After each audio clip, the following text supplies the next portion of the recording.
Hi, I am Jaclyn Steele, and welcome to Self-Discovery. Howard Thurman so beautifully wrote, "Don't ask what the world needs. Ask what makes you come alive and go do it. Because what the world needs is people who have come alive." Coming alive. That, my friends, is what self-discovery is all about. Wear that mask for.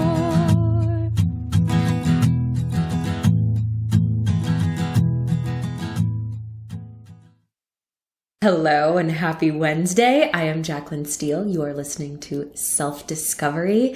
And today we're going to talk about something really important, and I think really important for the current circumstances in which all of us are living. So I titled this podcast, "Do This in Times of Stress, Confusion, and Turmoil." And while I usually like to be a little more specific with my podcasts, a little more niche, this is something that I feel like is just divinely timed, and we all need to hear this right now because of the state of the world and the state of confusion and panic and what society is feeling and what we're feeling on an individual level. Before I get into today's content, a couple of things. First, I want to say thank you to the people who are leaving these amazing reviews on the podcast. I want to do a self-discovery spotlight real quick. And this just warms my heart. This is from Sarah Hooks and Books. She gave the podcast 5 stars, and she said, "Jaclyn has such a lovely voice and demeanor and is so positive and uplifting. I enjoy every podcast, and her motivational texts come at the right time. Thanks, Jaclyn. You're amazing." Oh, Sarah, it is my pleasure. Thank you for leaving a review. For those of you who haven't left a review, please do. I read every single one of them and weep over them, tears of joy. What Sarah said about text messages coming at just the right time, that's another thing I want to talk to you guys about. I have been doing these Sacred Rebel affirmation texts where a few times a week, usually in my quiet time, and I'm inspired to just share something inspirational that I'm learning, encouraging, something to make you think, something to elevate your day, that minute that you're in that is bothering you. I have this deep intuitive feeling that these texts go out right when they need to. Sometimes they're in the morning, sometimes they're in the afternoon. I don't do them on specific days, just several times a week, and they are meant to just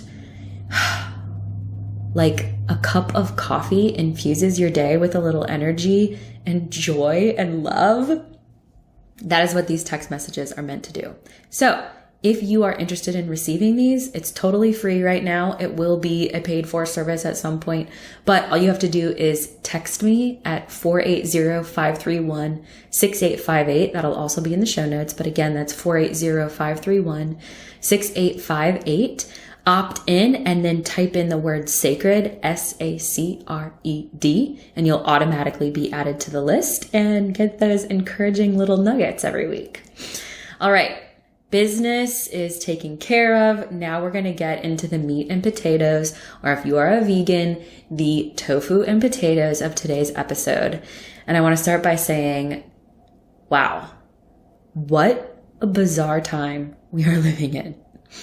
Afghanistan, after 20 years of war, and let's be honest here, far many more years than that, has fallen to Taliban rule, which, as somebody who majored in international studies with an emphasis in Middle Eastern studies at Baylor University, bothers me so much because of the ethos of the Taliban and what they're capable of.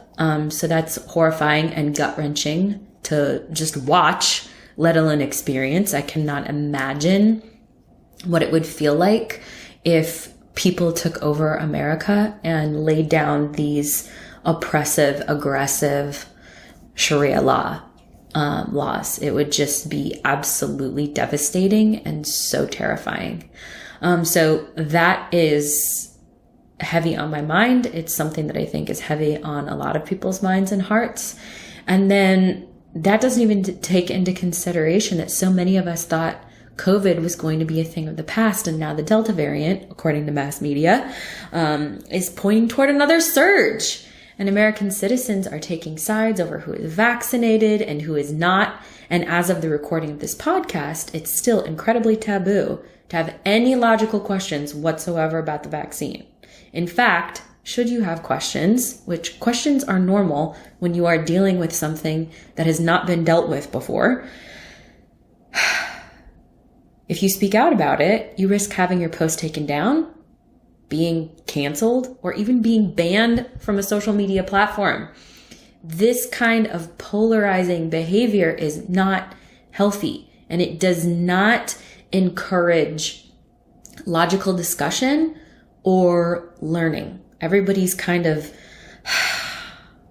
and I'm risking even losing listeners, which breaks my heart, but I feel like it's so important to speak out about this, that when we subscribe to a particular bottom line and do not take into consideration other factors, we really are limiting the information, and it could be truthful information, that we allow into our lives, which is historically, if you study history, really not a good thing.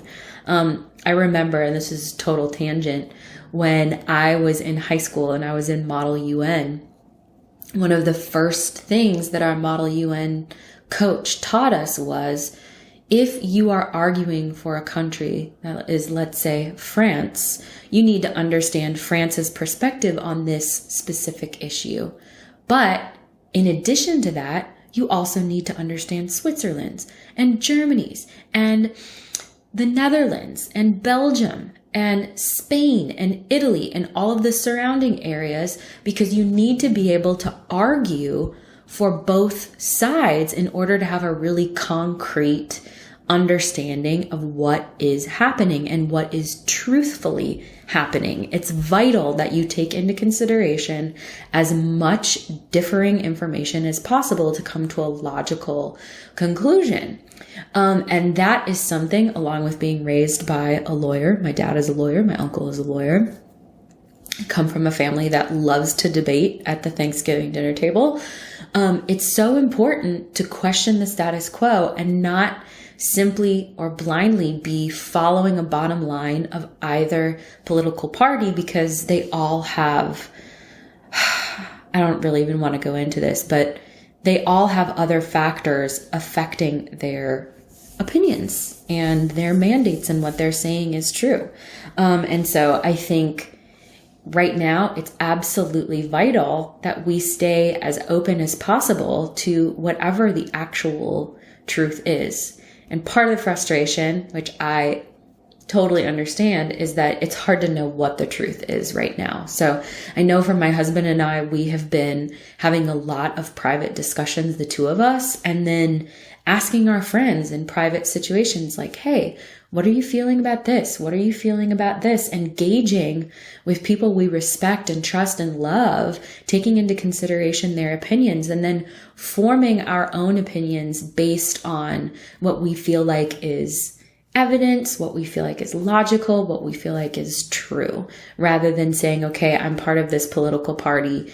I am absolutely subscribing to this way of thinking.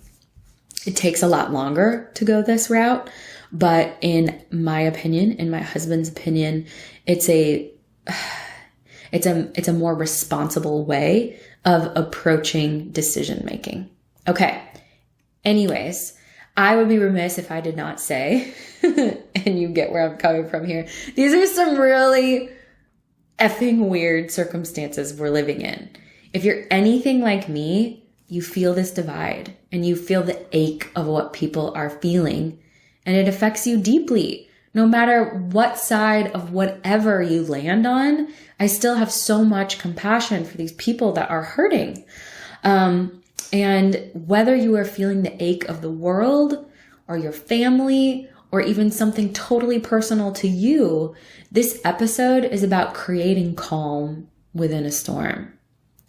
And I wanted to share the content of today's episode because as I was journaling this morning, I found such comfort in recalling the simple things that I do when I'm feeling stressed or confused or in a state of turmoil or just a state of not knowing what's next.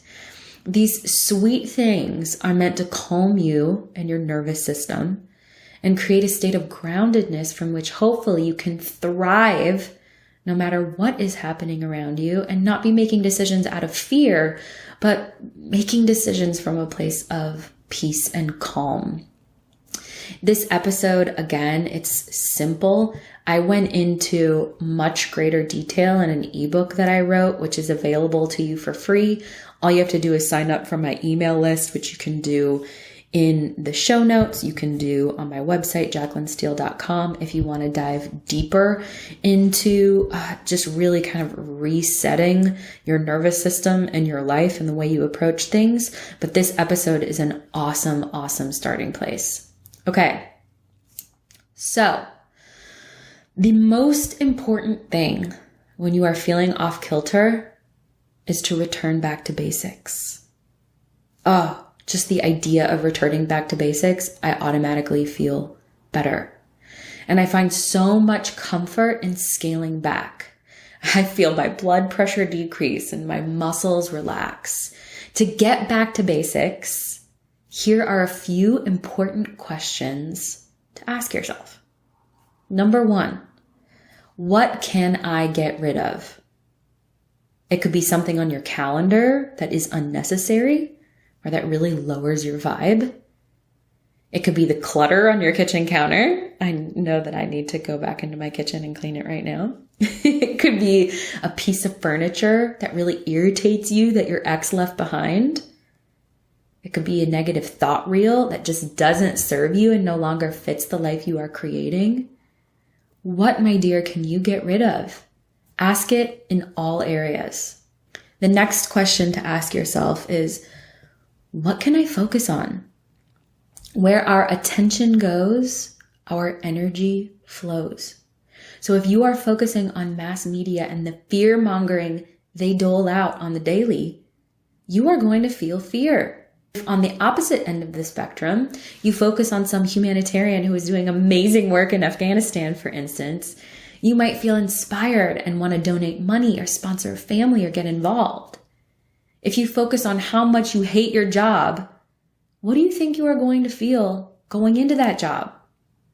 On the flip side, if you focus on creating an awesome resume and sending it to as many amazing employers as you can find, you will most likely walk into your job feeling a sense of power and control, knowing that it's a temporary situation and one that you are working on getting out of. Again, where your attention goes, your energy flows. So continuing on with this concept, if you are focusing on how scared you feel over COVID every time you leave the house, or the state of the world, or that weird mole you just found on your forearm, then you are going to perpetuate your fear again and again and again. If you focus on, however, what you actually have control over, like building up your immune system through healthy food and exercise and de-stressing, or understanding you have a lot of power over your day and your thoughts and your actions, and you can actually make the world a better place right now in this moment just by being the best version of you. Or you can make an appointment to get the mole checked so you have peace of mind instead of just wondering day after day if this is something that's harming you. You, my friend, are an infinitely powerful being. Use that power for good.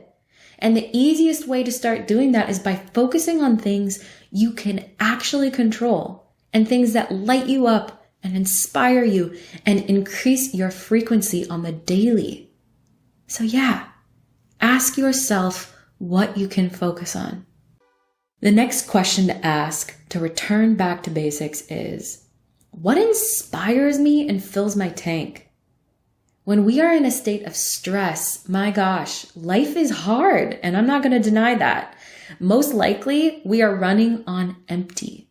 So this question of what inspires me and fills my tank is vital. What is going to fill you back up? A vacation? Maybe it's a staycation? A trip to the bookstore? A date with your significant other or best friend? A night of reading or watching movies? a silent retreat to Sedona, a massage, a consultation with that business consultant to get a plan together for that business you want to start, hiring a coach, firing a coach, telling Jan that no, you really don't want to be part of her romance novel book club, or no, mom, I actually do not want your unsolicited advice about how my dreams are never going to work and how I should just get that government job because it has a pension and health benefits. When things get rough, filling your tank, my friends, is not a luxury. It's a necessity. So you can think straight and take action from a grounded and peaceful state instead of a place of fear. You do you, and do what you have to do to raise your frequency. This is your life. I'm going to say that again because I can't stress this enough. This is your life. Don't allow others to make your decisions for you. And in addition to that, imagine what it will be like to feel that feeling you feel after you have filled your tank up to the brim, feeling that every single day. Because it's possible for you. You can do that. You can do those rituals, those things on a daily basis, weekly basis, monthly, yearly basis to fill yourself back up. You do not need to run on empty. It is not a badge of honor, no matter what American society says or Western culture tries to perpetuate.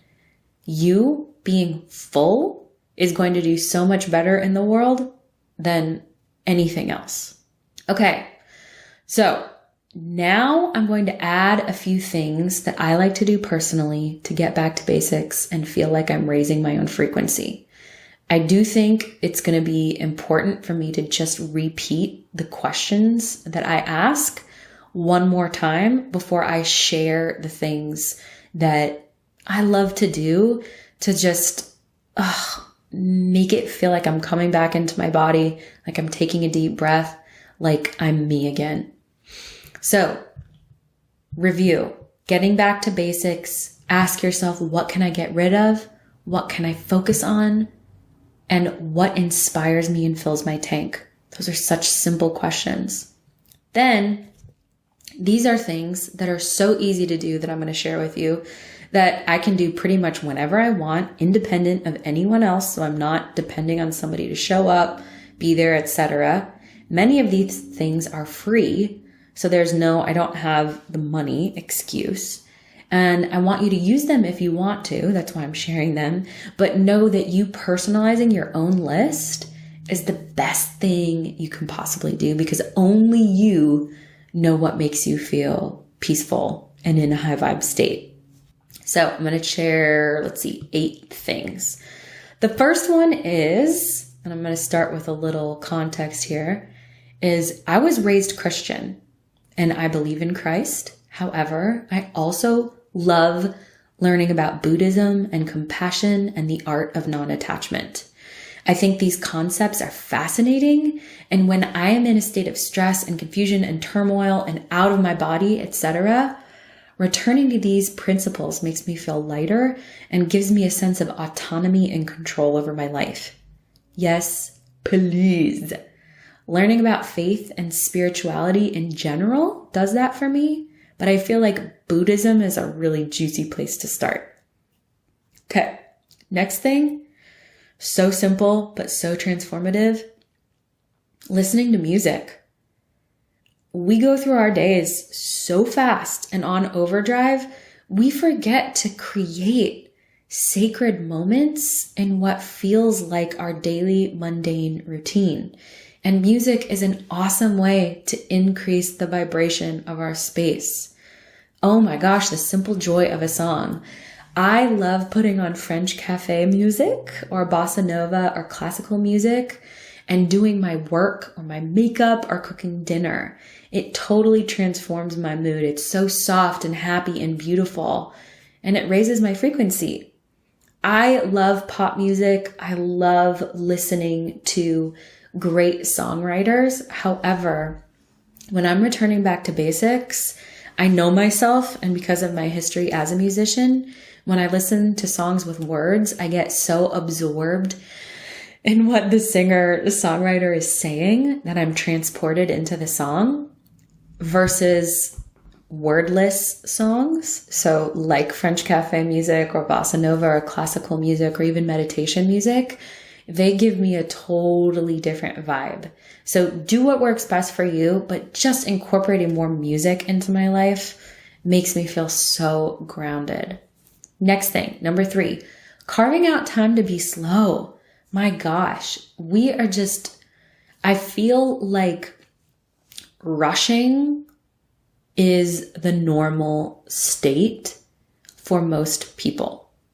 We are rushing to get to work. We're rushing to get to the grocery store and out of the grocery store. We're rushing to dinner to meet friends. It's just like a constant state of rushing, and it's so not good for us physically or mentally or spiritually. For me, my mornings are essential. I need time to think and read and journal and meditate and wrap my mind around the day. And when things are chaotic, I need even more time for these kinds of activities. Just carving out time to be slow and still and thoughtful. This keeps me grounded and it keeps my head on straight. If I were to wake up and go straight into my day, I just don't function very well. I am low vibe. Okay, next thing, number 4 is meditation. I get it. When you're stressed, it's when meditation is hardest, but it's also when you need meditation the most. We are tough, my listeners. I know we are. And we can meditate if we're in a stressed state anyway, even if it's tough. Just sit for 10 minutes and breathe with your eyes closed. If you don't feel at all better after checking in like this and taking that time, you have full permission to DM me and share your thoughts. But I don't expect I'll be receiving very many DMs like this, because I don't know anyone who has ever said, I really regret doing that meditation. It would be like saying, I really wish I hadn't worked out today. I mean, have you ever heard anybody say that? No, so it's probably not going to happen. You're not going to regret it. Next thing, and I talk about this in my ebook too. Again, you can get that by signing up for my email list or going to my website, jaclynsteele.com. But this is so important, and that's nourishing food. My gosh, food deeply affects our moods and how we feel. If we are feeling low vibe, we need high vibe, healthy and clean food. Fruits, vegetables, things that haven't been processed. And I know this is hard, and I'm not saying don't treat yourself. Do treat yourself. Just make nourishing food the majority of what you energize and fuel your body with. It makes a world of difference, I promise. And if nourishing food is new to you and you don't know where to start, consider a meal service like Purple Carrot, where your meal is either delivered to you prepared or all the ingredients are there and you just need to chop them up and cook them. I have gotten Purple Carrot on and off the last few years, and I really love it. Okay, number 6. Oh, I love these for returning back to basics, and I use them throughout the day to do just that, and that's essential oils. I love essential oils. They are like tiny smoke breaks for me, but much healthier. I take a moment and I apply them or inhale them or add them to a beautiful diffuser and watch as the room fills with the most gorgeous scents that the earth has to offer. I love them so much. I know you can tell. I use doTERRA because of their purity standards. I don't want to be putting anything synthetic on my body or in the air in my environment. And I'll leave a link to their website in the show notes. But you do you. I think if you're new to essential oils, starting with lavender is such an easy and cost-effective one. And my gosh, lavender smells like heaven. My happy place, as a side note, and where I go in a lot of my meditations, is a lavender field, like a beautiful French, perfectly lined up lavender field. That is my happy place. Okay, number 7, returning back to basics, yoga, just movement in general. Whatever it is that makes your soul happy, move. That anxious energy that we feel when we're stressed or in a state of confusion or turmoil or whatever, it goes somewhere. And if we're not careful, it will stay lodged in our beautiful bodies. We have to literally, and I mean this literally, move it out, shake it out, dance it out. We are responsible for what we hold on to. We're not always responsible for what's given to us by the outside world, but we are responsible for what we hold on to. And for me, I only want to hold on to the stuff that serves my greater good and the greater good of those around me. Last one, and this is so simple, nature. Oh, beautiful, beautiful listeners. God is the ultimate creator. Nature is naturally harmonious. If we want more harmony in our lives, all we have to do is tune in with nature. It's literally that simple. When you are in a state of stress or confusion or turmoil, etc., however you want to label it, this is not the time to be adding new things to your routine. This is the time to scale back to the things that nourish and uplift you. You may have to say no. You may even disappoint someone. You may unfollow Johnny on social media for trying to cancel everyone that disagrees with him. But you're worth it. You are worthy of what it takes to reel back your life into a more manageable beast. And then, if and when it gets out of hand again, just listen to this episode and repeat what works for you. The answers are simple. We just overcomplicate them in our humanness. I love you, ladies and gents, and hope you have a wonderful rest of your day. Happy scaling back and returning to basics.